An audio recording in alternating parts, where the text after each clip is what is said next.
जय श्री राधे राधे। मेरे YouTube channel पे सभी भाई बहनों को मेरा नमस्कार। ममता के भजन चैनल को आप लोग ज़्यादा से ज़्यादा शेयर करिए, ज़्यादा से ज़्यादा लाइक करिए और सब्सक्राइब कीजिए, जिससे मेरा चैनल आगे जाए। खूब भर भर के आशीर्वाद दिला दीजिए और मैया का गाना खूब सुनिए। जय श्री राधे।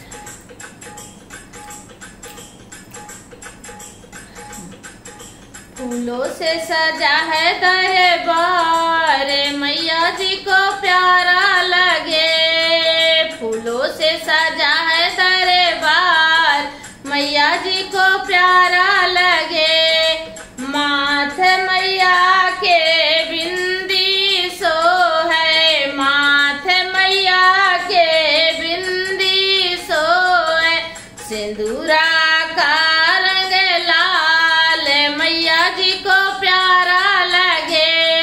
सिंदूरा का रंग लाल, मैया जी को प्यारा लगे। फूलों से सजा है दरबार, मैया जी को प्यारा लगे। फूलों से सजा है दरबार, मैया जी को प्यारा लगे। हाथ मैया के कंगन सोहे, हाथ मेहंदी का रंग लाल, मैया जी को प्यारा लगे। मेहंदी का रंग लाल, मैया जी को प्यारा लगे। फूलों से सजा है दरबार, मैया जी को प्यारा लगे। अंग मैया के साड़ी सो है, अंग मैया के साड़ी सो है।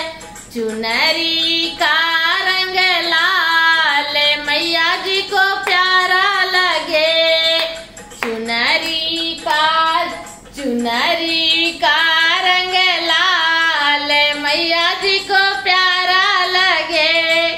फूलों से सजा है दरबार, मैया जी को प्यारा लगे।